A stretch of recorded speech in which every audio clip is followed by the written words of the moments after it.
honey love? What's up, girl? What's up, little honey love? I see you. What you doing, Red Sonia? What's up, Sonia? Fat Mama Sonia. What's up, Fat Mama Sonia? What's up, Fat Mama Sonia? What's up, Mayday? Lord Mayday. What's up, boy? What's up, Lord Mayday? What's up, my boy Doc? What you say, Doc? What you say, Doc? What you say, Doc? It's my big boy, Doc. What you say? All right. Welcome back to another week, another episode of Game Dog Talk. We back with another excellent panel. Today, of course, we got the legendary schoolboy, Mr. Richard Garcia, in the building. How you doing today, sir? I'm doing good, thanks. Welcome, everybody. Yes, sir. And we got the legendary Bakari, only in America Kennels, in the building. How you doing, brother? Peace and love to everybody, and the panel as well as the chat. Yes, indeed. And we got my brother, welcome down, Ram Big Steppin' in the building. What's up, Ram? What up, what up, what up? Salute to everybody on the panel and in the chat, man. Glad to be over here with the OGs again. About to kick some of that good shit for y'all. You already know. Yes, sir. Let me scroll up and do a quick roll call, see what we got in here. Provocative Bully in the building. What's up, man? Salute. Ty Green up in here. Salute. 177, what's happening? City Boy Kennels, what's happening, man? Salute to you. Game Dog Caribbean, salute. K-Bo, AJ, Hardy Dogs Pennsylvania up in here. Grind Mode Kennels. Fat Farm Ray, salute to you. What's that? Cardinal Pledge, salute. George in the building. Ty Green, Mike Lee, salute to you. Mike. Miami Snoopy 305 in the building. Dogman RT. Roll Up. Arrowhead Kennels.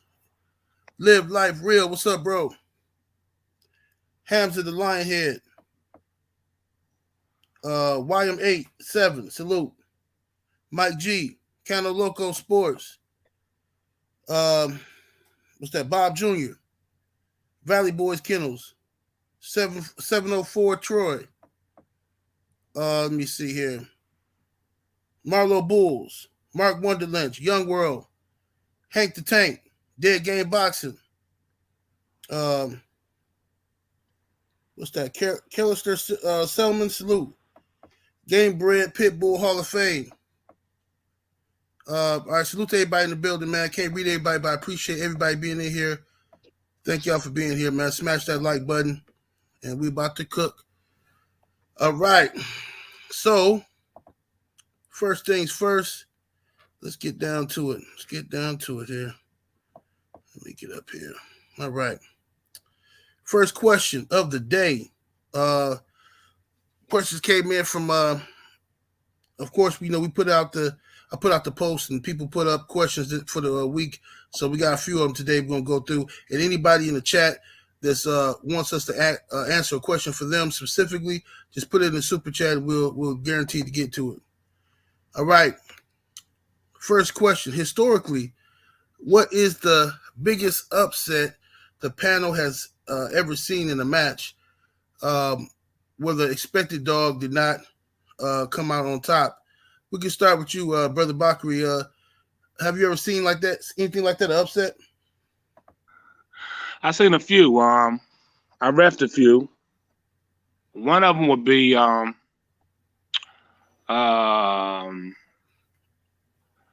Perry Powell's. He went into Champion Princess. This was like in 1991, and I don't know if I think his was the first time out. She was a 4-time winner, Super Nat breeder, which is off of really the ZEBO. To Jeep's brother type crosses he was making back then. Badass bitch, bro. I mean, and she ended up beating this bitch. I mean, she was getting killed the whole time. And Rasta Man was there, and he was telling Perry to make a handle, and he was like, "Shit, this bitch ain't coming out of hole." He was like, if you don't pick this bitch up in the next minute or two, you ain't gonna have to worry about picking the bitch up. Some type of way, Perry made a miraculous goddamn handle and got her back to the corner. And Boone said, man, I want you to get as low over that bitch as you can so that she basically can't even see that bitch. Sure enough, she was looking for the bitch, and by the time she got to her, I had counted it out. She just made it right afterwards. So, like I said, didn't think he could beat that one. I also saw when they went into that Miller's champion Max dog, Paladin male, that was a 4-time winner, who was a killer chess dog. They went into it the first time out. Dirty Red, he ended up becoming a 4-time winner as well, but they had to pick up in that one. He beat that dog first time out on a 4-time winner, killing chess dog. Another one was Boucan Click. Went out with a first time out dog that Medicine Man Rich bred JOCKO. First time out, going in champion country, 4-time winner, going for his grand championship. And they had to pick up that dog as well. Champion country got beat. So yeah, I seen a whole bunch, but those are 3 that I noticeably know that was, really. Yes, yes indeed. Salute to Mr. Gumbo. Appreciate you in that super chat, man. Says salute to the legend of Game Dog panel.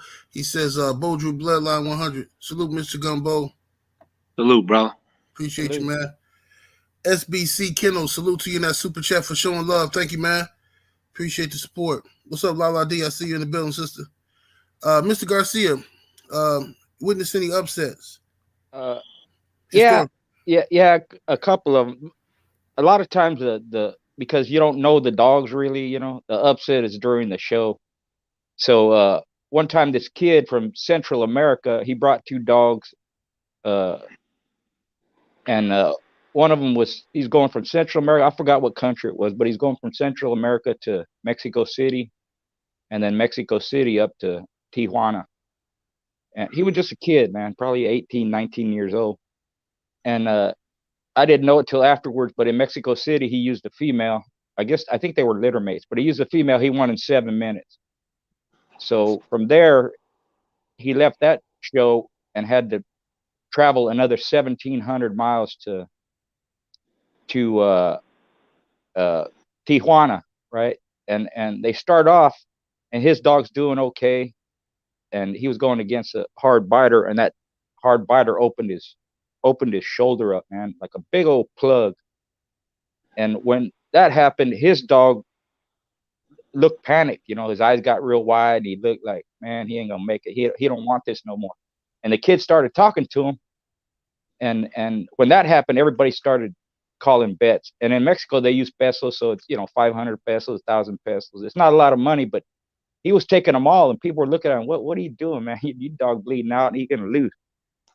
He took every bet they threw at him, and he started talking to his dog, and man, the dog came back and made that other dog quit, And afterwards, I go up to the kid. I told him, that dog won because of you. He loves you. He goes, he slept in my bedroom the last 30 days of his keep, So that was one kind of upset that surprised everybody. Right. Another one was I refereed Tito's champion Ninja. He was a 4-time winner at the time. He had beaten champion Mr. Rogers and a few other good dogs, going against Vince's Pete. Pete had beat a champion from Mr. K. I forget his name, but this was the second champion he was going into. And Pete was a fast, he was in good shape. He was fast, had good air, smart, head dog, muzzle dog. And Ninja would get to him and he would shake him, and he'd shake himself out of hold, It was kind of weird because, like, why ain't he holding on? Well, at one point, Petey threw him over by his ear, and he landed on his back, and his mouth popped open, and all his cutter, he was missing teeth, man. So I'm the ref. I go, Tito, you lost all your teeth. He goes, nah, man, he came in like that, I go, really? He goes, yeah. One of them, like the top cutter, it was a dent in his gum because the whole tooth was out. The other side was flat. Bottom tooth was was flat and the other one was chipped. He had a little bit of a bottom cut or two. That's all he had. He couldn't hold on, but he kept going in, hitting the stifles and all that. You just couldn't hurt him. But that went 2 hours and 20 minutes, and Ninja scratched wide open. That I would call that an upset, because Ninja had traveled all the way from California all the way to Florida to beat Mr. Rogers, and he beat other good dogs in the area and other places. But those are two. I was trying to think all day long, upset, man. I finally remembered those two. So those are a couple that I knew of that I saw. Yes, indeed. Welcome down, Ram, man. What's your take on ever witnessed any upsets? Yeah, hell yeah. Been a part of 1, 2, 3 coming to mind. The other champion ninja who whooped Yogi Bear ass, man. That shit was amazing. Because everybody was like, Yogi Bear was smashing shit. And Ninja was known, he won his first 2 on Gameness. He was a real game fucking dog. He was like the final boss, a school type dog, He wasn't gonna never pack it up. But that day he lived up to his name. That motherfucker turned into a ninja for real. We was all like, what the fuck? This motherfucker was Chinaman all along, just tricking us. But his competent, that Yogi Bear dog wasn't fucking around. So he turned it up, and Ninja was a whole different dog, man. I was like, God damn. Another one out in Jersey, went out there, see my homeboy shit go. He had a cool little wrecking ball, bitch, was smashing everything, even pushing weight with her in school, this shit smacking her up. So shit, I'm like, fuck that, we finna fly out. We call for a good one, Like, bring that bitch, we want her. Never seen this shit or nothing. Get there and shit, the bitch was fucking huge, like not overweight, but just whoever put her in shape brought a good one down, and that motherfucker beat our ass from pillar to post, man. I was like, God damn, like everybody in there had already seen, the shit my boy brought. She was the truth in the booth. But that other bitch, man, God damn, some of that old Crocomock tab stuff, just Right. a beautiful thing, like fuck. And then goddamn that goddamn Yantis, man. We was supposed to get him for real. We was supposed to, everybody knew that, like, what, nobody betting on him. You feel me? That motherfucker turned into Maxwell Smart on us. Like, we couldn't catch that motherfucker, man. That was a big upset, Nobody seen that coming. We was like, we finna end that. Any dreams of making champ. Right. But yeah, I think that was another one. But that's, the dogs, that caused the upsets was all fucking good dogs. So that shit is gonna happen. It just sucks being on the receiving end of it. Yes, sir. Yes, sir. Let me go to Schoolboy for this question here. If you were conditioning a dog for a morning show, and due to circumstances you had to work them and feed them in the afternoon or evening, how many days before the show would you switch their feeding time to the morning? Yeah, personally, I've never done that. The longest I traveled was 9 hours, and even then, I show up that day. Some people tell you got to, couple that long, couple of days ahead and this and that. And I just never. I did that one time, and it was a mistake, man. I should have went that day. It was 6 hours, but I figured, I get there and settle in, and my dog didn't settle down the whole night. He was up all night and edgy all day long. And when we got to the show, he saw the barn and he saw the door open, all the people inside. He went nuts, and he was screaming the whole time through the wash, the weigh-in, wouldn't settle down. But I've been with Buddy, my friend, and other people several times where they travel long distances. And again, some people say, you got to switch them a week before, this and that. They didn't do that. They would switch 2 days before, maybe even 1 day, depends on when they got there, which is another thing. A lot of times people say you should get there real early, if you're going, I'm talking, 2,000 miles, 3,000 miles, 31 hours driving or taking a flight, this and that. They get there at the last minute and the reason behind that is if you get there too early, the dog doesn't have time to acclimate. I mean, he doesn't have time to acclimate, and it messes him up. He can't adjust to the weather or the altitude. Whereas if you get there at the last minute, there's not enough time for that to affect them, because you're basically getting there 1 or 2 days ahead of time. You're putting them up so they're not really outside in the high altitude or, walking around a lot. They're settled down. But they would normally do it, like I said, 2 days. They'd feed Wednesday night, get there Thursday morning, feed that morning again, and then the last feed would be a light feed so that they make weight. And that's basically how they did it. One of the reasons I wanted the question was because what the other people on the panel thought about that. Okay. Salute to Meredith Campbell in the super chat. Appreciate the love, man.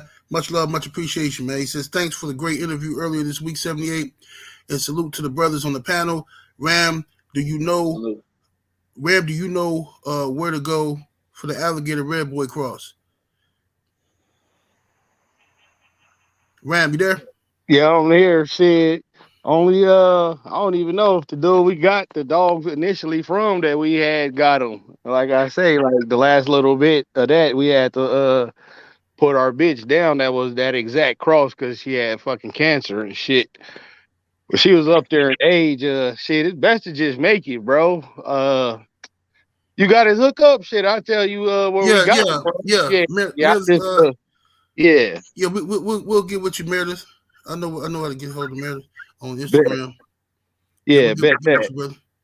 Yeah, right. Yes, sir. Yeah, I'll tell you exactly, where to go, which dogs to get it from that, or down from them, because that was a long time ago we had that shit. But yeah, that was a good cross, man.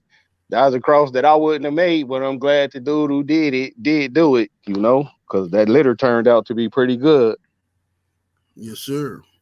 All right, before I go to the other questions in the super chat, let me ask Brother Bach, if you were conditioning a dog for a morning show and due to circumstances, you had to work and feed the dogs in the evening, how many days before the show would you switch their feeding time to the morning? Well, normally my last week, especially the last 3 to 4 days, is really truly rest days with, so I would be able to do it then. So if I had something going at 9 at night, then I got to switch up to 9 in the morning. That would give me enough time to do it.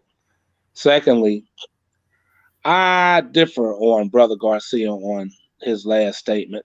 Can't believe it. Normally, I agree with everything he says.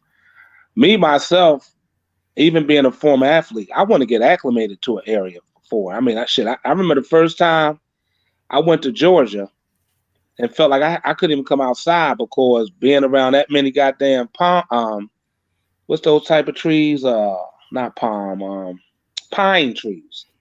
Mm-hmm. They said that shit sucked the same air we do. So it felt like I could not breathe at all. And it took me a couple of days. Like the first day or two, it was terrible. I didn't think I thought I was going to leave out the state. So, I mean, I like to get my dogs acclimated to the area, to whatever. If we going up in height or whatever, I want mine acclimated.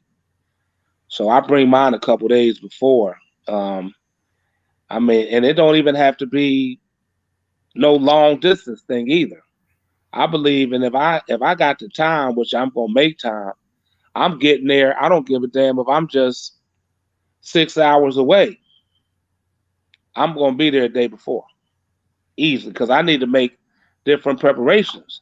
Maybe I need water out. I need to put my dog in front of an air condition and get more water out and take it every hour on an hour, and lose weight. Or I need to put water in my dogs, whether that's intravenously or I can put it through the skin. Either way, I need to make preparations. So I need to be there a day or two. And if I got a long distance, I'm going to be there I normally like to be there 2 to 3 days, mm-hmm. on long distance. And had I did it, and matter of fact, had I did it even when I seen my dear friend, Brother Garcia, years and years and years ago. And well, I'm just so for the in 90, I think it was 90, 91. Had I been there 2 or 3 days that time, I would have been in good business because I could have IV'd my shit that came there too dehydrated. And didn't have the person I was with didn't have the stuff to do what he needed to do with the dog anyway. But still, if I had that much time, I could have made a whole lot of changes in 2 to 3 days. Okay, so yeah, I like to acclimate and get there enough time to make adjustments. Yes, sir. Yes, sir. Yeah, just to be clear, Bach, that's about what they did. You know, get their 2 days. You know what I mean. Right. What I mean about acclimating is let's say you get there a week before. Would that affect it? Would that be better a week before or 2 days before? I'm not going to be there a week. I'm not going to be there a week before because unlike some people, I hear people truly do a whole week of rest. I only do the last 3 to 4 days maximum rest days. Yeah, me too. Yeah. Okay, so I be hearing people say a whole week. I'm like, really? It's impossible. To me, it's impossible. But to each his own. I hear people a week and a half. Right. Like man, that's for me. That's way too long. You know. Last 3, 4 days. That's it. You know. Even 2 days sometimes if it's not that far. But generally what they did, like one of the last shows I went to, one guy traveled, took 4 dogs. He traveled 1,700 miles from 186, elevation to over 12,000 feet elevation. They lost the first one, then they won in 32, in 26, and 2 hours and 17 minutes. And they got all that down pat. I never did that, so that's a learning experience for me. But and they wouldn't switch the feed till they got there, which sometimes it's 2 days ahead, sometimes it was 1 day ahead, and again, I don't know how that works. But hold on, excuse me. You said switch what feed? They're working the dog at night, right? So you feeding at night.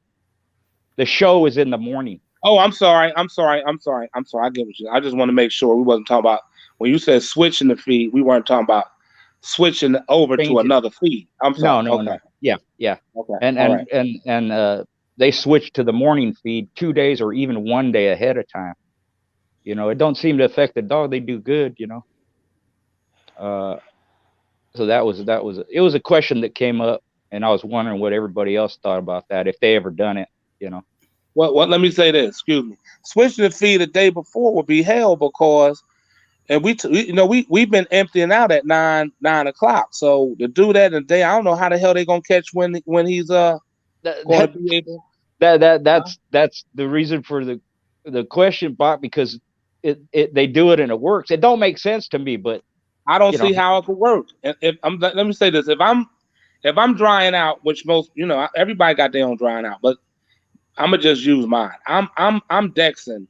I'm gonna get a pound off with dex on my day before. I'm gonna get a whole pound off of my dog on dex, right? So when I take that pound off on dex, so if I'm going at 43 and I'm at 44, that I already know it doesn't matter what. When I hit that dex, I'm gonna take that pound off. So I'm gonna come in at 43.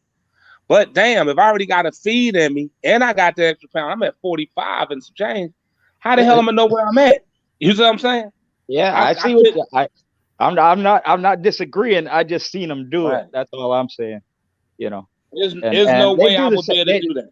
Yeah, they do the thing. They dex and all that. They come in heavy. When they travel that far, they're usually like 2 pounds over. Right.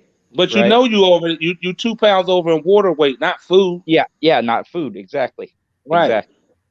Yeah. So I don't know how the hell they can do it. Like I would need at least 2 to 3 days to make that change. Or it'd be hard to do it a day or two.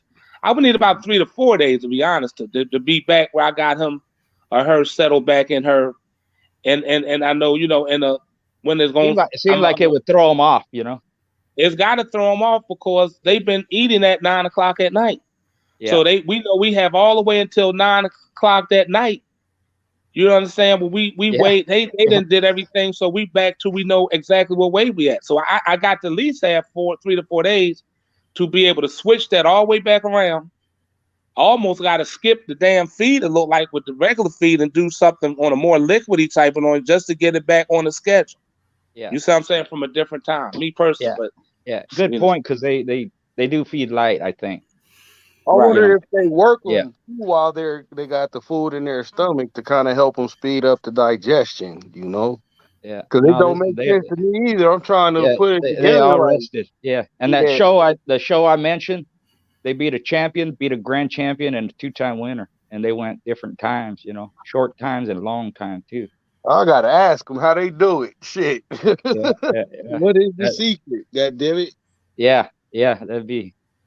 Maybe I'll get a hold. I can round them up and ask them maybe for the future or something, you know. Hell yeah. Yeah. No, it did. That was the whole point, because it sounded kind of off to me, you know. But how do I argue with results, you know? Yeah, most definitely. Salute to B Dog in that super chat. Appreciate you, man. Says salute to the panel.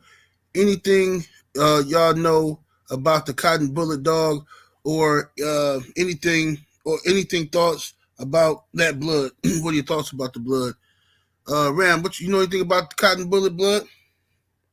Yeah, that was pretty heavy in the kids and ball stuff. It's, you know, some pretty game little mean motherfuckers. The stuff I had down from it a couple years back, I liked it. You know, they were some mean motherfuckers, and they was built pretty good. You know, they didn't fall apart all easy. They looked like the dog from way back then. You know, but that's only one dog I had. It's not like they just everywhere. You know, you kind of gotta know somebody who got them shits and they working, and you know, competing with the shit to get it where, you know, it's still competitive today. But yeah, the kids and balls, they had it the best, you know, from what I've seen. Yes, sir. What about you, Mr. Garcia? Any experience with that blood? Yeah, they crossed a lot with the white dogs. Back in the day, you know, the Cajuns used a lot of it, you know. And just for historically speaking, you know, Pete Sparks in his magazine, he did mention that, you know, DIBO was the top stud, right? Well, Cotton's Bullet was right up there with him, because there were so many Cotton Bullet dogs. But you know, the Cajuns, they didn't really give their pets out, you know. You might have guessed they were Cotton Bullet dog, but they didn't tell nobody how they were bred. So if you look at a lot of them the Pete Sparks magazines, you'll see pictures of Cajuns like Loveless Domain and Blackie Fall, and a lot of them, they had a lot of black dogs, you know, and they suspected they were Cotton Bullet dogs. And you know, that the Cajun dog that lost to Komasinski's Rocky, then he had a sister that won in over 2 hours. They had that what was his name? He beat that son of DIBO champion Topper, Country Boy. He was a Cotton Bullet dog too. But the ones I've seen basically were crossed with the white dogs, you know, with the alien and bullshit stuff. Right. They were tough, rugged dogs, you know, solid dogs. They I'm trying to think if they crossed it with the REDBOY stuff back then too, the Katie Marlowe and them, or I can't remember. If they didn't cross it, they went into each other because they're from the same area, the Carolinas. But yeah, he was it's written that he was a 14-time winner, 2-time loser. And I think one of the losses, he got best in show for losing, you know. I guess he was that impressive. But those are the ones I was familiar with pretty much. Yes, sir. Brother Bot, any familiarity with Cotton Bullet blood? Yes, sir. Yep. I also ran with Brother Garcia was saying, running the alien bullshit stuff with the Cotton Bullet stuff. I also ran it with the Molly B stuff coming off the Stevens Big Ben stuff. That's coming off the cotton bullet stuff. So yes, I love the Molly B and the alien bullshit dogs. Unlike the alien bullshit dogs is more gamier than the Molly B shit, but the Molly B shit bites twice as hard as they do. So it's kind of crazy in terms of the two of them. Yeah, that's true. If not three times, man. Yeah, might be 3 times harder, right? You know. So me looking for the mouthier part, I really was I had played with the alien stuff to get the cotton bullet stuff, but ran from it. Not that it's not good game bulldogs, but I was looking for it. I tried to stay in the mouth area, so I stayed more with the Molly B part of, since I was looking for the cotton bullet for the mouth more so, you know, and just made sure I kept a little bit of bottom for that Molly B, because in case you have to go some, you know, a little distance. So yes, that's what I was using. Sure. What's up, Tay-Tay? I see you in the building, sister. Mr. Anderson in the super chat, much love and much appreciation.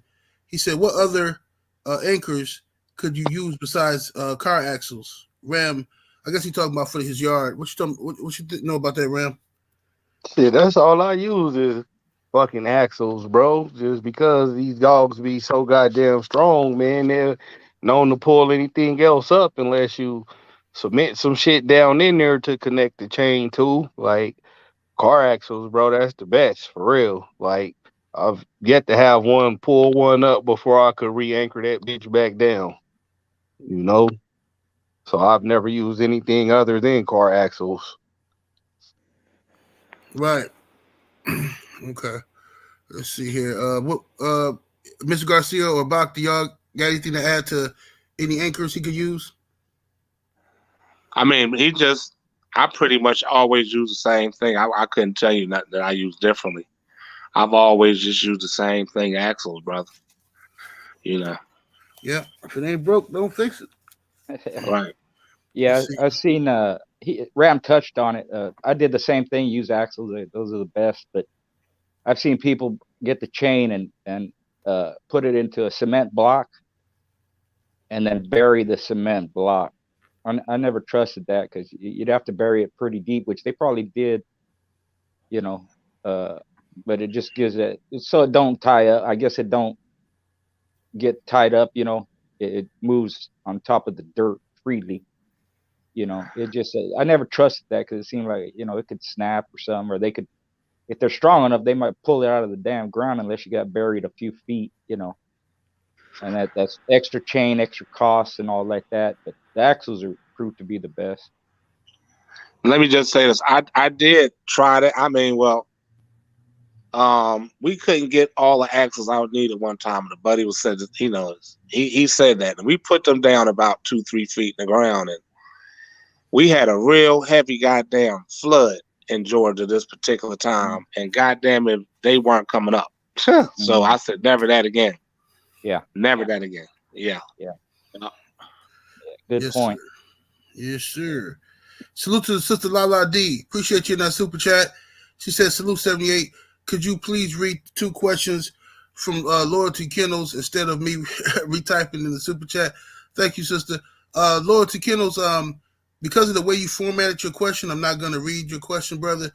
You know what I mean? If your dogs are into coon hunting and stuff like that, just take your time, let your dogs mature, wait till they're adults. You know what I mean? You start looking at dogs for coon hunting and stuff like that. You want to make sure the dogs are mature enough before you prejudge them. You know what I mean? Your dog's too young, it's going to happen. But if you want us to answer any questions, it has to be formatted the right way because we don't condone anything illegal over here. Okay, brother? And 10 months is way too soon for anything, man. They're still puppies. 18 months, still puppies.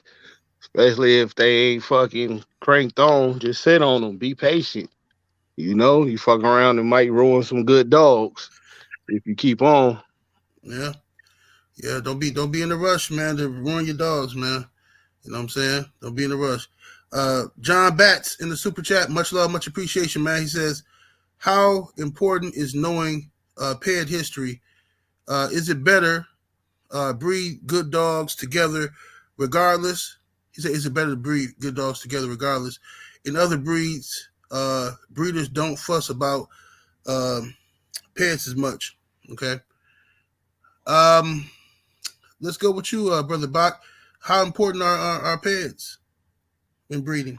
Well, I'm a pet freak, so I mean, anybody that, well, especially back in the day, I would fall asleep with probably about 50, 60 sixth generation pedigrees, just studying, trying to follow the patterns. You know what I mean? A successful dog, especially with traits I was seeking. Then you kind of get caught up into the authenticity of, is each pedigree real? And I'm going to say 70% of them are not. So then I said, well, F the damn the peds as much as let me go deal with a family. So if I wanted a good Jeep or Red Boy dog, then I would have had to go to Brother Garcia because I know him and what he's having, and he's producing good dogs. If even if they were lied to about to him back or even before the people who had it before him, at least we know whatever he's running, regardless what it is, they are bulldogs and they had the traits that we would like. Same with anybody would go to Rodney for the Tramp Blood if they wanted the Red Boy Jeep, and they would go there because they liked what they were getting. Or if they went to Albert White for the Tab stuff he had, or Craig Simmons for the Red Boy Jeep stuff he had. Most of the people at that point going to the family, going to a family of dogs by a reliable breeder. You know what I mean? So, like I said, brother, it's not that people that when they make their breeds up that they're going to purposely just give you fake pairs most times. It's just that they was lied to before that and never knew the truth.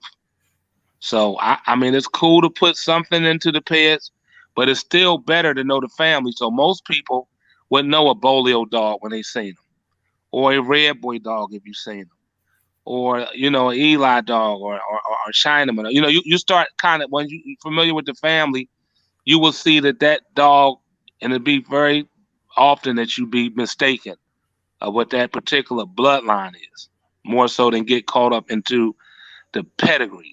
You understand? Yes, sir. Yes, sir. And what's your take on it, Mr. Garcia?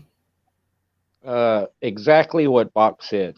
And you guys, when you get a chance, to look at this later, go back and listen to what he says very carefully, because that's exactly what it is. The only thing I'd say add to it is when you're breeding your dogs, the peds become important when the dog works out. That's when you really study it and follow it. And as you put them together, you're doing it for that reason. Certain dogs worked out for you. So that's when you really keep your peds lined up and really know what you're doing. Keep track of what you're doing. But everything else, other than that, what Bach said is spot on. Yes, sir. Welcome down round. What's your take, brother?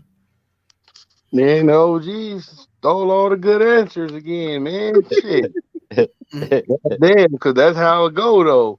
I'm a big time pet freak, You can show me a pet and I can show you a motherfucker who got his ancestors right now, type shit. But pets be lied on a lot too. So, like Bach and Mr. Garcia was saying, it's just better to just get them from trustworthy people who breed those traits that you like, if I was getting a dog from OG Bach, I know how the shit gonna be bred. I know what it's gonna do. No problem. He might have been lied to, like he was saying, before he even got Tyrone, or the people he got Tyrone from could have been lied to. It could be bred totally different, and they didn't know because they got the parents. Shit like that happens. So yeah, family of dogs, and if you're looking for out, look for the specific traits in a family of dogs that produce that. Like, don't just go get some shit because it got Bolio and different offspring of them in there, and it's not representing the Bolio line of dogs. It's not a Bolio dog. Motherfucker keep trying to hit the stifles. He ain't slick at all. shit like that. Know the dogs and know the dog people behind the dogs you're interested in. That'll get you a lot further, you know, than just trying to stick to a pedigree. Especially with the advent of pets online, I can make up anything on there and say it's this, this, and that, you know. I wouldn't, but there's people like that who would. Right. Okay. Okay. Mr. Garcia, when breeding for size, does inbreeding or line breeding always equal to smaller dogs, and does outcrossing always equal to adding size to the dogs? I know it's a weird question, but that's how you asked it. No, it's yeah, I get it. It gets asked a lot, you know. Generally speaking, the dogs will produce the average of what they are. And sometimes what you can do is, if you want smaller dogs, you know, because generally the size of the female determines the size of the pups. That's just nature. Not always. And yeah, if you inbreed, you can get smaller dogs, but I've seen people inbreed, and because the average of the family of dogs were big dogs, they start coming out big, 60 pounds, you know. What was the other part of the question? Oh, outcrossing and all that. Will outcrossing always equal to bigger dogs? Yeah, generally, because you're putting, I don't even know the science behind it, but you're putting two different families of dogs together, or different bloodlines, and along with the hybrid bigger you get, again, you'll get the average of the breed. You know, if you think the average of the breed, you know, it's generally from 30 to 60 pounds. So you can get, you know, you can have small females, line bred, outcrop, whatever, and they'll throw, you know, 45-pound dog. But if it's following kind of what nature does, if the females, if you want to reduce the size of your dogs, you know, you can use a smaller female. There's so much variation in it that you'd have to, and this is why I say keep records and all that. You'd have to keep records and follow those patterns and see what the results are. When you inbreed, are you getting smaller dogs? Are they the average? Do they start getting bigger as you increase the inbreeding? Same with outcrossing or line breeding. And line breeding will give you more of the average of the family than just about any other way of breeding, you know. Right. Okay. Brother Bach, what's your take on that? Well, I agree with a lot of what Brother Garcia said. It also comes down to what are the size of the dogs at hand. Meaning, like Garcia said, in terms of the females, pretty much though a lot. I mean that. So if we're already talking about a bitch that's maybe 29 pounds, and you got a male that's 41, 9 out of 10, them puppies ain't coming out 29, 30 pounds with that male there, unless all of her stuff and her background is seen to be around that size, depending if she's just a small bred dog or she's super inbred, you know, because you can go through super inbred and go small, then they can get big as shit. So I've seen dogs that go inbred and they be 20-pound dogs, and they can go all the way up, like he said, to 60 after you keep breeding. And it can go back down again to small, you know, so, but it just depends on what size the dogs are that really the dogs come from. Like a lot of Gary Hammond's dogs I've seen, they be some big size dogs. So those dogs going to be big anyway. For the most part, the ones I've seen anyway are nice sized dogs. I didn't see a whole lot of 20s and 30s in that line of dogs. And so if you breeding, like I said, inbred dogs, and the inbred dogs you have are small, then of course when you outcross it, you breaking away from an inbred family. So of course, if the outbred, if you're going to, especially if you're talking about those dogs be bigger than the one that you've been getting off the other inbred dogs, of course that outcross will do a lot of good for that dog, period. Strengthen the teeth, the bones, better kidneys, better liver, better heart size is right, the lungs is right. So that outcross is also good to be needed, because they dying for an outcross. you know. So yeah, of course that outcross will bring some size to that dog, especially depending on the size of that dog that they outbred to. Yes, sir. Yes, sir. Ram, you got any experience with that? Have you ever put that into action? Hell yeah. Like old dog was big as shit. And like his sister wasn't that big, but both parents was big, so she never threw a dog her size. And down all the way, her grandkids was still even bigger than her, and they was inbred too. So that shit happens. The sire of my little pup I got, he a good size Eli dog. His sister was bigger than him, and his mama was bigger than her. It's inbred to inbred. Motherfuckers was giant ass dogs. But we start breeding them back to the smaller ones, inbreeding them. They start shrinking back down. That shit go, however it's gonna go for you, just depending on where they at genetically wise. Is they ready to bloom back up or shrink back down? Outcrossing, like both the OG said, yeah, you tend to usually get a bigger dog because you creating a hybrid bigger, stronger, bigger, faster, all that shit. So that's gonna happen too, you know. But if it's fucking like Bach was saying, it's a bunch of little dogs behind the dogs. They can come out all a bunch of little dogs too, These game dogs is funny like that. You get what you get, make the best of it. If you got a bunch of good small ones, breed them to a bunch of good big ones if you can, vice versa, to get what you want. That's the Yes, best sir. fucking advice for you. Yes, sir. SBO Kennels in the super chat. Appreciate the love, man. He says, "What are some supplements and remedies to get optimal performance out of your hound's kidneys?" I'm gonna go backwards. Go ahead, Ram. What you think about that? Anything? Any advice on that? Yeah, I give my shit alkaline water and all that shit. Like, so they already drinking the best water you could drink and shit. And I give them magnesium to help them properly digest it. So I don't know. I've been doing that because I drink that type of water. So I ain't never had no kidney failures from being overworked, running too hot, none of that. Because I always made sure to at least give them good water.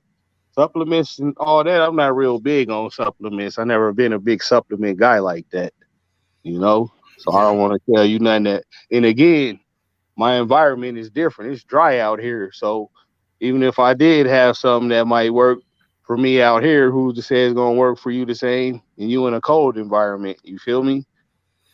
Right. Right. Brother Bach, any advice on supplements for kidneys you ever use any? Oh yeah, well, I mean, when you say something, are you talking about clean? Is it really about cleaning the kidneys? Is that what he's talking about? He I'm just trying to said mean what. he just says any remedies to for optimal performance of the kidneys.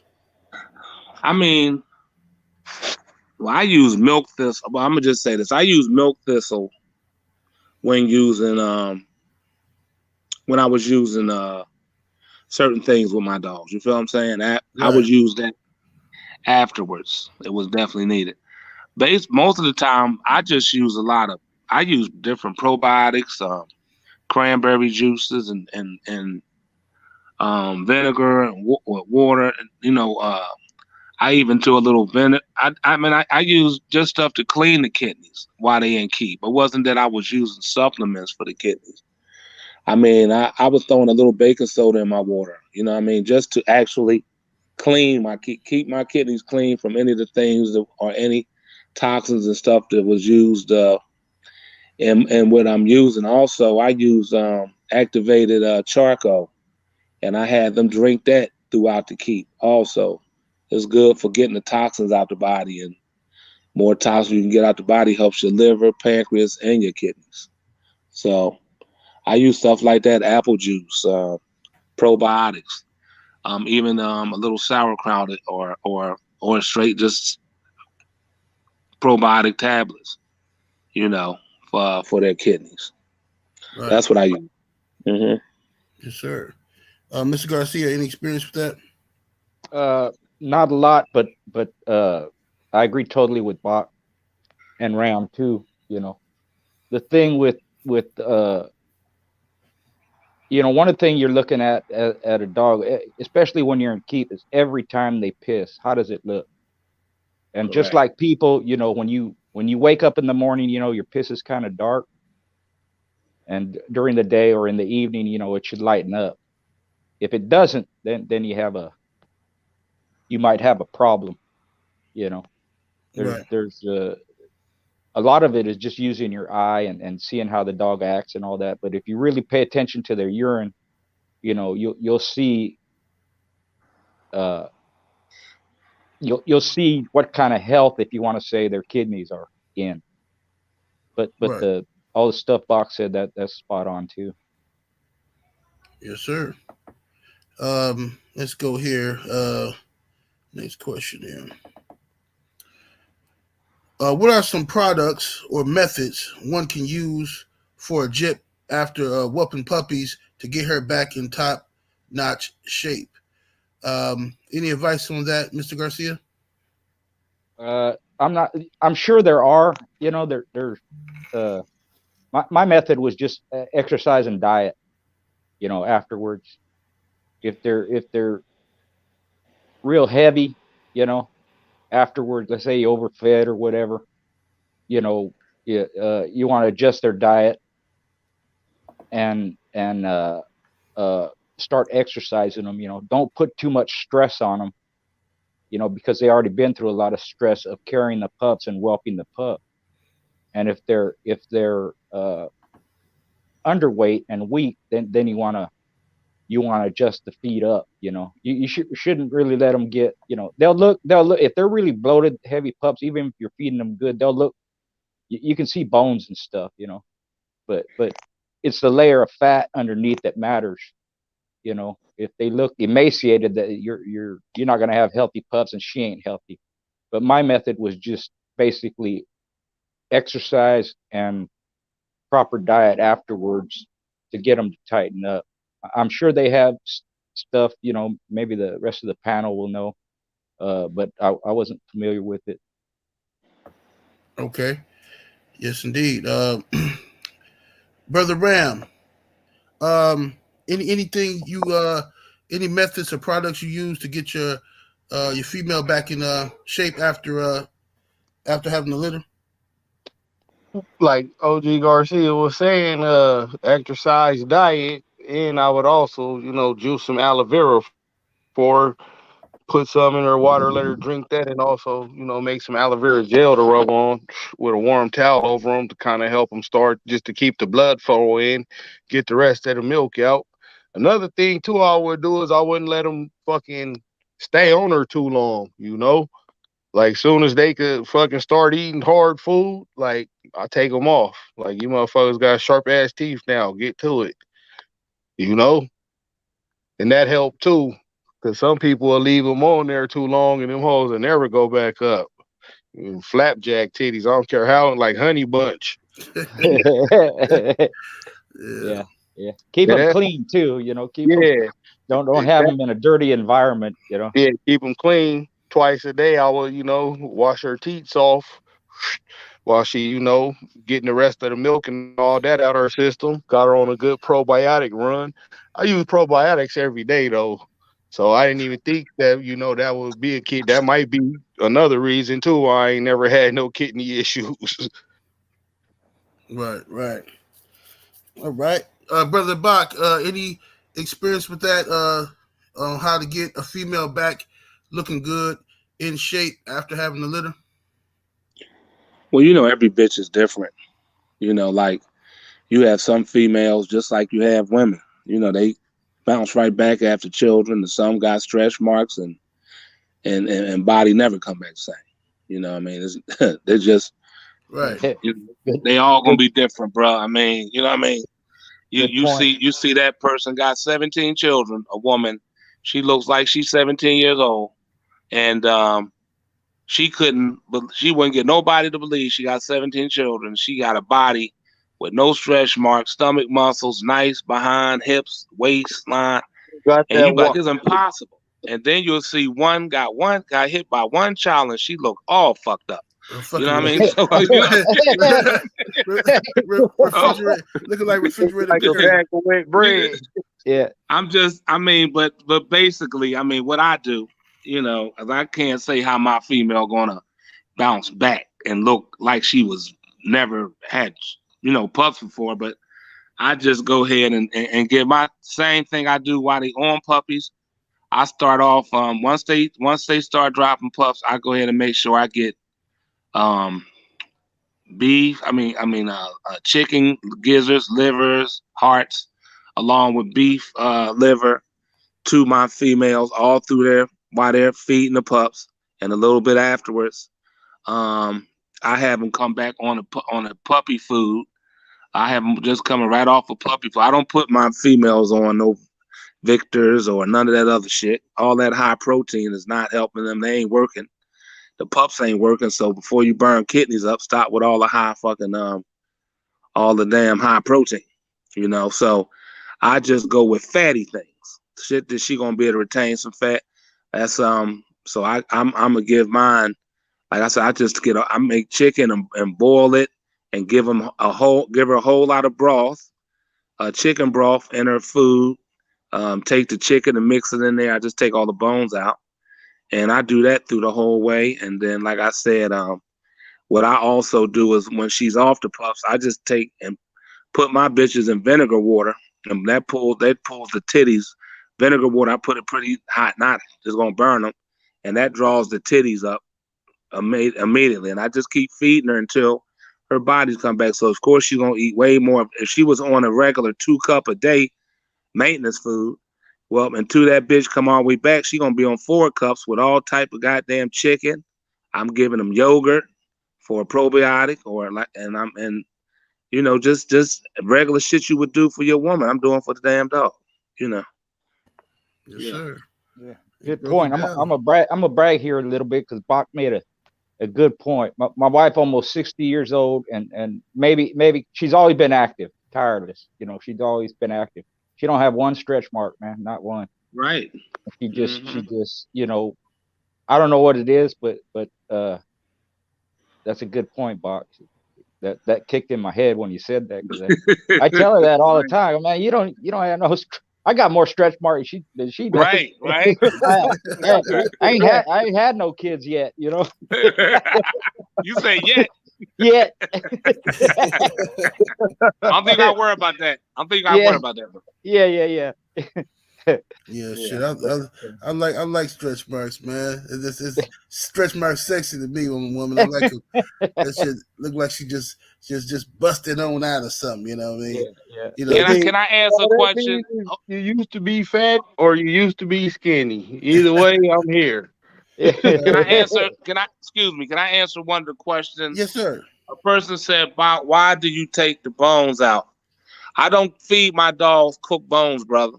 If they're not raw chicken, I don't give it to my dog with bones because the splinters of the bone can rupture the intestines. So I don't do that. And I just said, I don't know if you heard me. I said I boil my chicken because I want the chicken broth. The broth is what I'm going for more than the chicken itself, because that broth is where all the fat comes off that chicken. Of course, I want all the skin on the chicken because that chicken skin with all that fat is what's gonna bring my bitch back her size, along with some coconut oil I put in the food as well. I meant to say, but yes, brother, that's why I take all of the bones out of the food. Anytime I cook chicken, I don't feed the bones to them. All right, I'm sorry, y'all. Yep, good point. Same here, Bob. Same here. Let me answer one too, real quick. JMM, Thor was a good dog, man.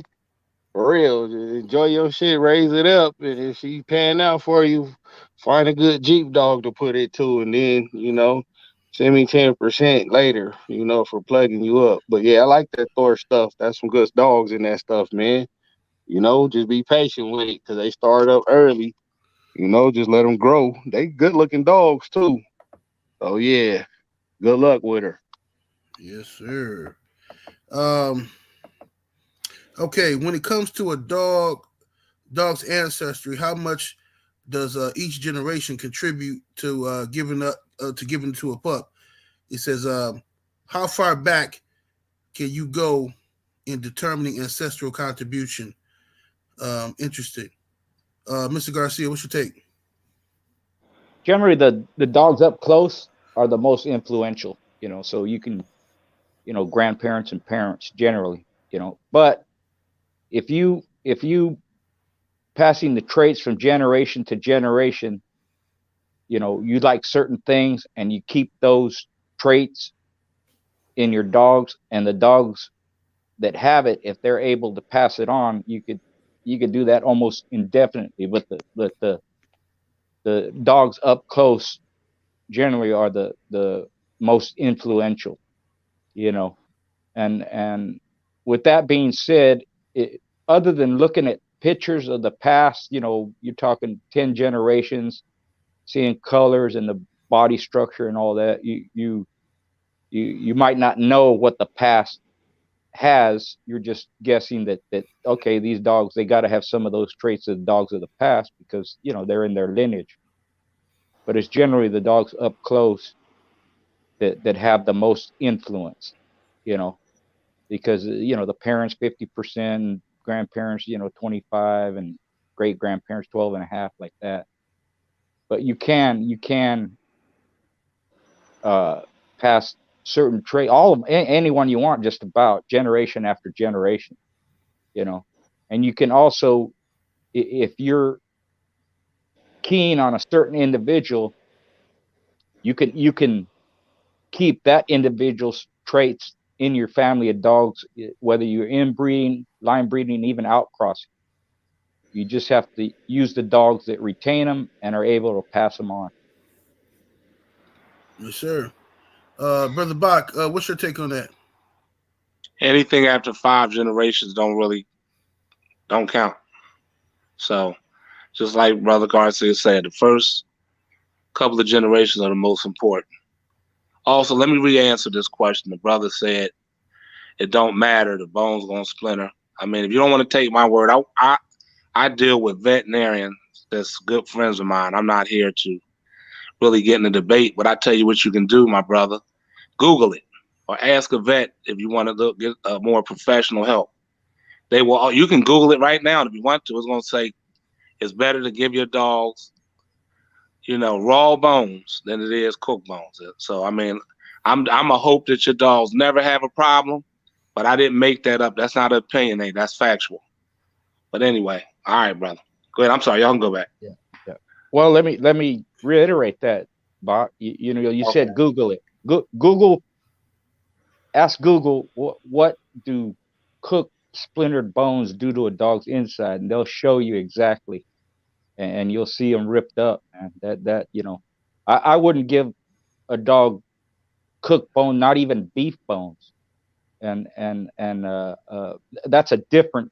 My thing with the beef bones not cooking is because it becomes soft, and they'll chew it down when you ain't looking to a nub on that end, and they'll swallow it and choke on it.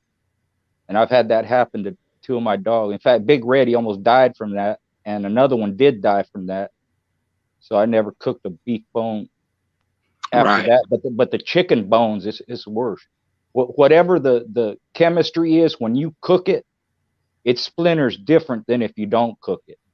Yeah, because I wouldn't do it. Yeah, and like Bob said, ain't just us, man. That's it's been that way for a long time. And there's tons of dogs that had problems because they ate cooked chicken bone. Well, let me just say this as well. What happened was, me not knowing, hell, I was giving my dogs also cooked bones for maybe about 10, 15 years. And then I had one that it wasn't eating and was wondering why I was acting sick. So I was wondering also why I wasn't really getting nothing passed. So I take it to the vet, and the vet found out that it had the bone fragments of the cooked food. It was, messed up the intestines. And I got it from a vet. That's what I'm saying. I got it from a vet. The vet told me to not feed your dogs cooked bones, to give it to them raw. And I'm sitting up talking to the vet saying, but I would think that the bones that are like raw would be harder than the bones cooked. And he was telling me about the way they break off, you understand, inside. So like I said, I'm not a doctor, I'm not a vet, and I just know that they know a little bit more than I do when it comes to that subject matter. So I just took it for the work was worth, and I just fed my dogs the raw bones. Really haven't had, raw chicken, and haven't really had any issue. And but I just like I said, there's a lot of people who feed their dogs, bones and stuff, and may never have an issue. I'm not here to tell anybody how to feed their dog. It's just a question was asked. I'm just trying to answer it, to what I know and not not my opinion. You know what I mean? That's all. Yes, sir. Babe, my pills. My pills. Right. And back to that original question about the how many. Well, Bach answered it. Ram, how many generations contribute to the pup?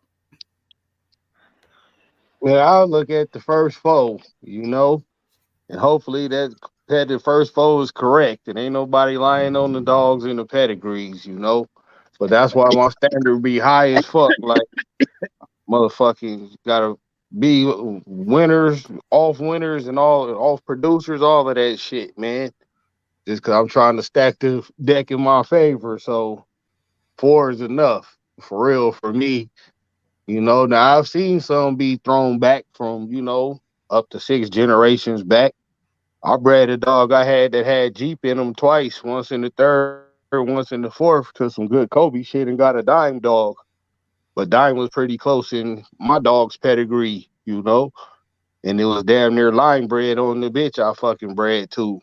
So, but that's just the experiment I tried that happened to work, because it was a bulldog in there, it was, a plethora of good looking dogs in there. One looked like Honey Bunch, all that shit popped out.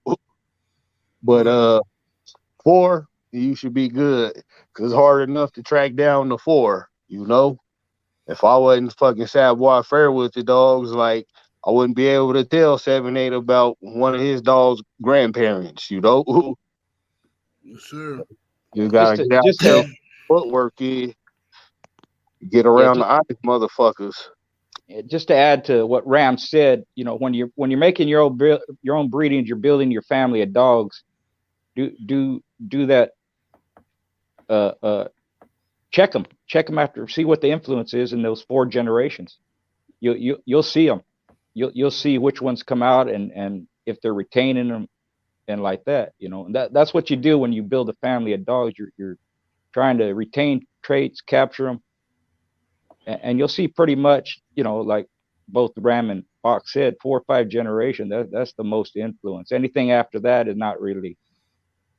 And most people don't know past that anyways, unless you've been breeding them for 40 years and your dog's 10 generations back. Most people don't have that luxury. They ain't done it that long. Also, brother Garcia, to that as well. AKC don't even go back really, like, in order for, like, say a new breed of dogs come up, they really recognize that as a purebred after 5 generations. So even if they put 2 dogs together, so that pretty much goes to tell you that if it's 5 generations is all they feel like is important in terms of that being a breed. Yeah. Anything back past that, they don't even care. You know what I'm saying? That's right. So. That's right. And if you along those lines, if you Google it and say, how long does it take to create a purebred dog? 3 generations. That's it. That's what they tell you. Okay. That's what the search will find. If you look different Mayo Clinic and Stanford University, their studies and all that, that's what they'll tell you. After 3 generations, it's a purebred dog. Right. And we got I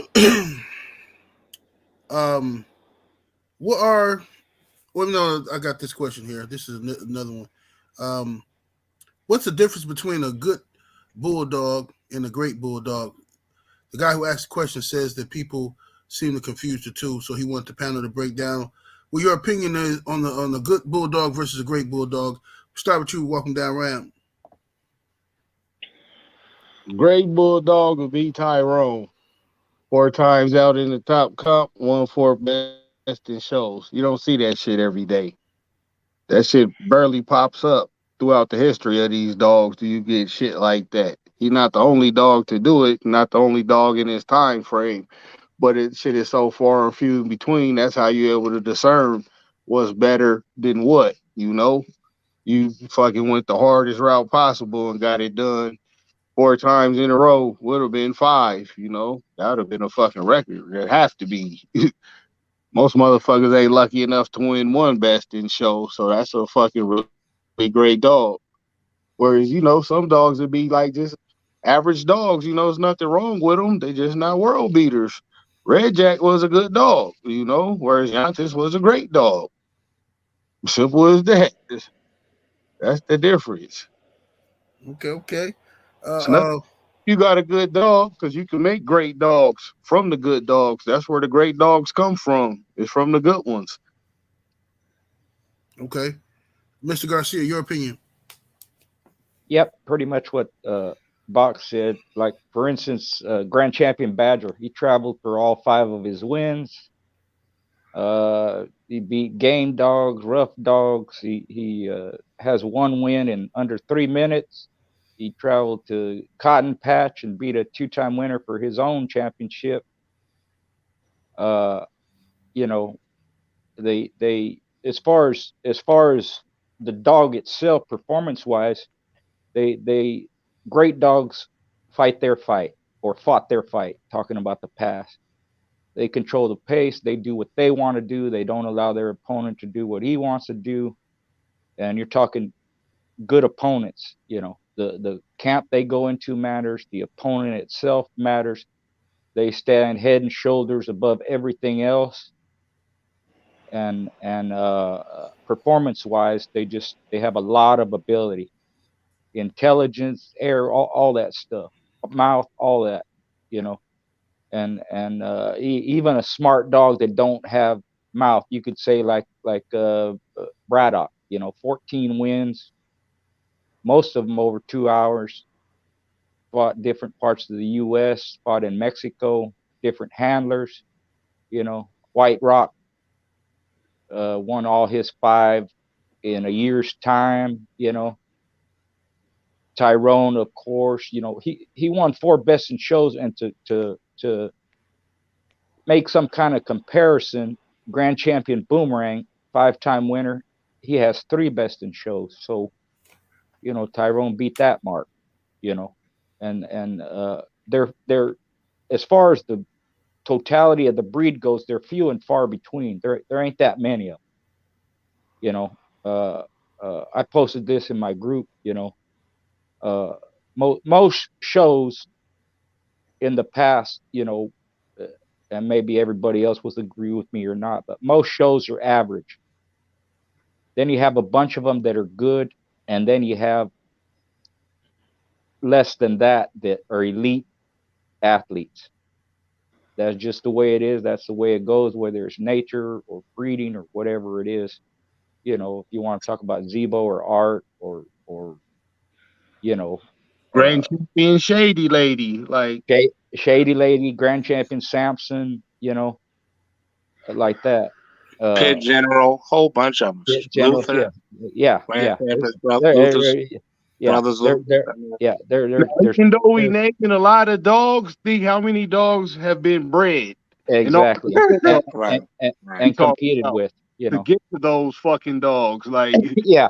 We can name you want to get out. You want to get dogs been bred to get to that 100. Yeah, you want to get crazy with it. If you say in the history of the breed, there's been 1 million great dogs. Right. That means that there's 10 or 20 or 30 or 50 million that weren't. Correct. You know, that's how you want to look at it. Correct. Yeah. What's your take on it, Brother Bot? No different. All I sound like is a parrot after the 2 already made great. I'm sure everybody in the chat understands what they said and wouldn't disagree. Only thing I will do, I want to give a salute to Brother Shelby Jackson. He said his champion COLBY beat 2 4-timers, including Backstreet True, Superman, and Champion Plus. So he too would be a great dog. So I salute your dog, my brother. And so that type of dog we would consider a great dog. By nowhere in hell would that be a good dog. So Hell I yeah.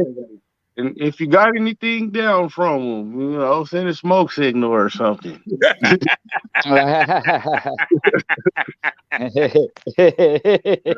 indeed. I stay on the hunt for a good one. Hey, I was looking for one of some of box stuff, and I got 4 no's in a row. Everybody was like, hell no. Nope. Fuck no. Hell motherfucking no. They didn't even let you finish asking before they said no. What? None of that. Nope. No. Yeah. That shit was funny. I was like, God damn, man. All right, bet.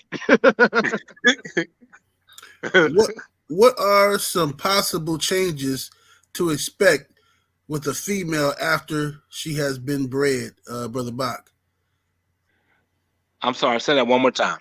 What are some possible changes to expect from a female after she's been bred, if any? Oh, of course. Well, in the first, really, maybe the first 3 weeks, I'm not gonna say most, but a lot of females, they might even stop eating a little bit. Now we know that's not the same as when they stop eating because they're about to have the puppies. They're about to have, they done broke their water and, having their contractions. No, I'm talking about they'll go through a little like, I don't know, hormonal change, like at the third week, where they might not eat as much, and then they'll pick right back up. So normally, I mean, some dogs, we done went peaked at something that we thought was gonna have it, because like it's supposed to have in 2 or 3 days, and we haven't seen any change in the bitch in the whole damn pregnancy. And then looked at this joint, and then come out there one of the next morning and hear a couple and 2 or 3 pups in there grinding. I'm like, what the hell? I swore she wasn't gonna have nothing. No titties drop, no milk, no nothing. Then you see them where you'd be like, damn, she only like 4 or 5 weeks out, and this bitch is hanging. Right. So so, and then you can have a false pregnancy. You can even get the nipples even getting bigger, and she ain't gonna have a puppy. So different ones show different signs. I mean, but I do know, like I said, after the first 3 weeks, you can see a little change of somehow, and sometimes you can't. And then you may see something, like I said, after the 4th or 5th week, or some you might don't see nothing until that damn last week. The nipples and everything are dropping. It look like so those are the changes. And then, like I said, of course, most people here and has dogs know that, again, once she's going to have it, she's going to stop eating, and you could pretty much gauge she's about to have the puppies. Yeah, I had a bitch do some shit. That's before I didn't have the knowledge to know she was gonna stop eating, and I had gave her some raw chicken leg quarters, and she dug a hole and buried them motherfuckers in the backyard and wouldn't have puppies. I said, "What the fuck?" She just buried them shit. Let me see here. Saving it for later. Hell yeah, save them, stash them for later. What's your take on that, Mr. Garcia? A lot of what Bach said, they'll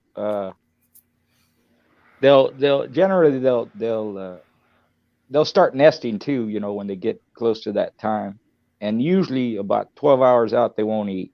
Not always. Some bitches don't care; they'll eat right up to but when they start, like you said, their water breaks and they start getting ready to deliver, they won't eat.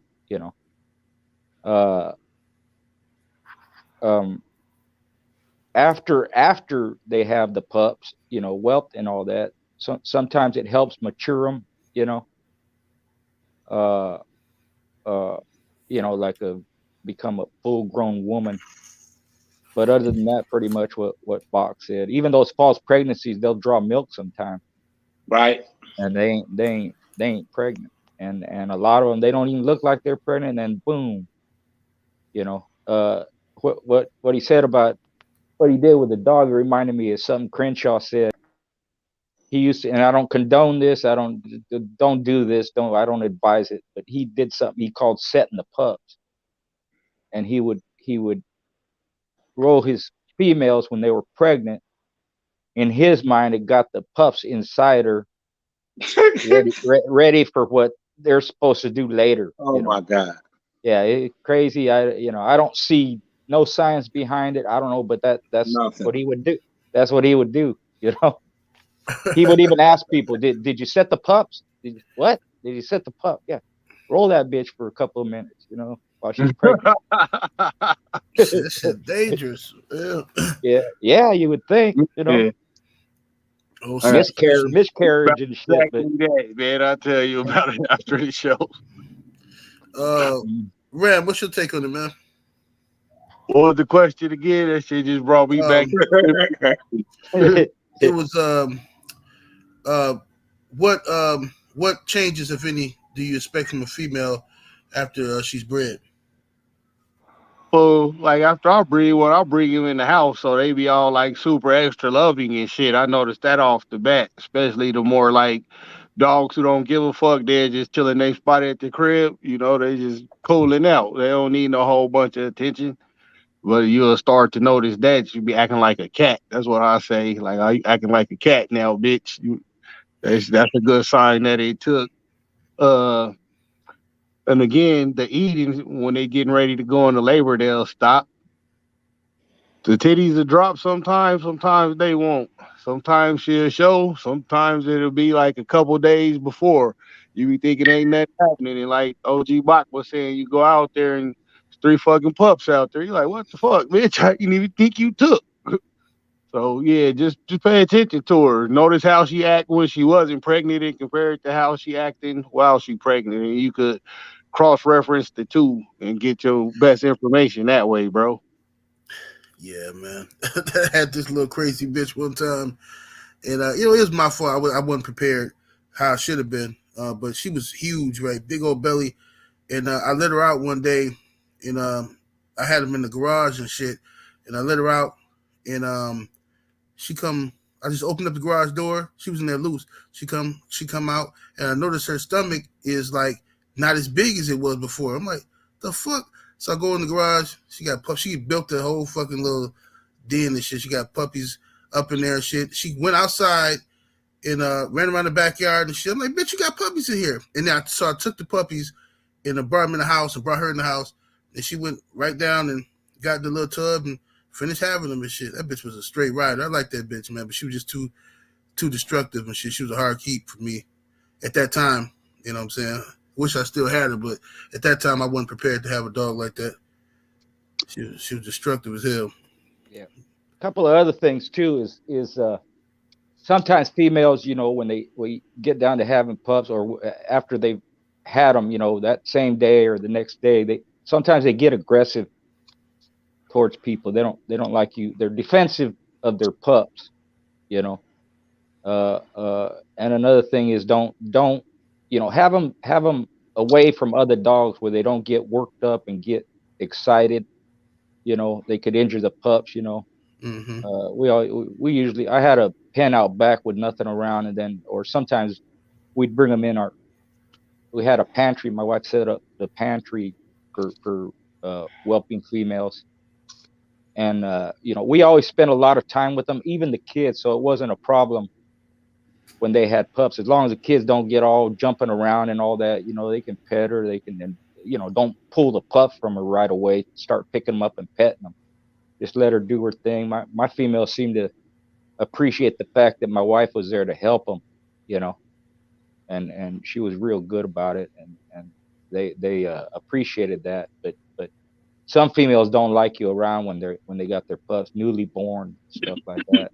Don't pick them up and take them from them, try to hold them and all that. They'll react negatively sometimes. I don't blame them. They're just protecting their offspring. Yeah, I'd like to spend. How like y'all talk about when you're spending time with the dogs and the keep and stuff. I kind of do that with a female. I kind of bond with her. Use that time, her being pregnant, to spend a lot of time with her, have her close to me and shit, and laying up on me and shit. You know what I mean? Because shit, yeah. If she need my help and she acting crazy, your help. Right? Yep. What's exactly. Up? Salute to Hustle God in the super chat. Appreciate the love, family. Much love, Hustle God. Salute TJ Fisher. I see you, homie. Yes, Hey, sir. TJ. Tomorrow, What's what's a good happening, brother? Salute what's to a brother. good time for you tomorrow? I want to pick your brain. And he Uh, another one, Champion Whiskey, one of them once in a lifetime type dogs. You know, that Right. was a big dog. The bitch in my picture, a great dog. Another question here is: can a male dog get too old to get good pups out of? Brother Bach, what's your take? Not really. Shit. I mean, Soldier Boy, was 15 years old, still making good ass dogs, brother. He's registered married, so I mean, I stop. I really don't like breeding a female after she gets about 7 years old. Too much, but far as the males, like I said, I don't. I'm breeding them till they can't breed no more. You know. Now, of course, a lot of times they will say, well, them younger throw better pups due to the tails and the sperms and all that. But I mean, I haven't never said, "Oh, I'm gonna stop breeding the stud because he's too old." No, if I can still breed them, no, I'm still getting good dogs out of any of the older studs, and I done bred them all the way up to 15 years old. Bred to them. Yes, sir. What's your take, Mr. Garcia? Pretty much what Bach said. With the male, the with females, I did the same thing. 7 years old, that's pretty much, and it's only because of the wear and tear on their body that the pups do to them. Right. They could have a health issues, they could have problems delivering, they could, you have to take each female, on their own accord and all that, and depending on how many litters they had, the less litters, the more you can breed them later in life. That's just my take. But a male, it's not that way. There's really no wear and tear on their body. Big Red was bred till he was 15 years old. Uh, but me personally, I don't really like breeding old dogs just because they're old. And it, in my mind, I'm always looking for the next and the next and the next. And that doesn't mean I would bring one of them old males and infuse him, like Big Red to his granddaughter, something like that. I did that, but I'm more concentrating on the ones coming up, trying to see which ones are going to be the better producers as I go along, And I didn't have a lot of dogs, The more dogs you have, honestly, you can experiment more, or you can test their breedings and different ways, different methods and techniques and all that, I didn't want that luxury. I didn't have that luxury. But males, you can breed them later. Females, not so much. That's my opinion. Yes, sir. What's up, brother Eli? See you there. Eli said he had a good one off a 15-year-old male. Yes, sir. And Yeah. Ram, what's your take, man? When I first read the question, I thought he meant it like when he was younger, he was throwing bulldogs. Now that he old, he just straight fucking Curse City, Oh, that'd be fucked up. like hell no. If that's the case, if that's what he meant, fuck no, it don't work like that. But shit, if a male will still breed, hell yeah, if he can still tie in there, breed them, shit. I'd rather fucking die old getting some pussy than just die on the chain. Hell yeah, shit. If they get it, man, let him get it. Shit. If he still got a sperm count, give it a shot. Yeah. Like my pup I got, his daddy is his great grandfather, Mm-hmm. Yeah, putting them down.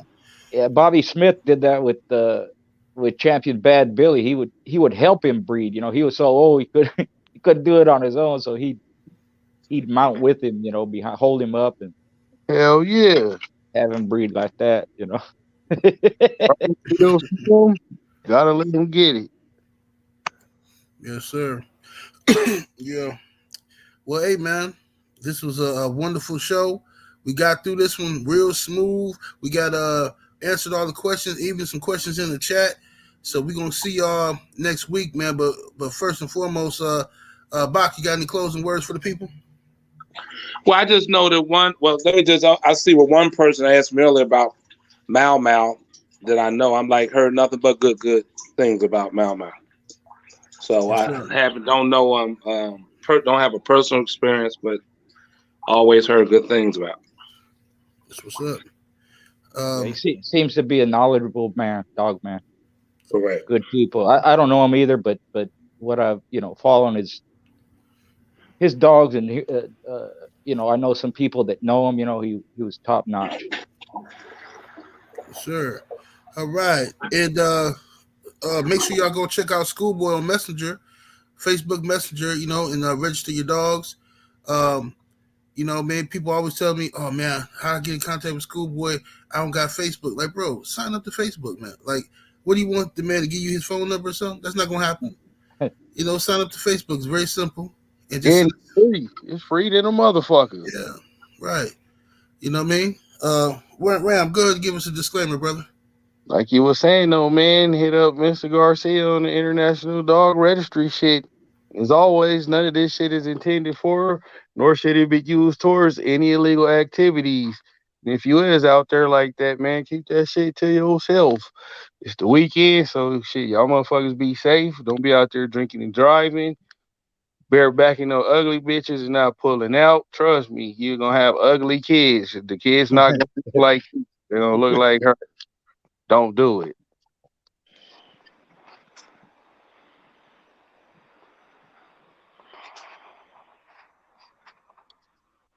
Oh, 7-8, where you go? I'm over here talking on mute like a fool. Yeah. Yeah. Hey, thank y'all for joining us this week, man. Appreciate y'all. Thank y'all for the support, and we'll be back next week. Deuces. Salute everybody. Peace.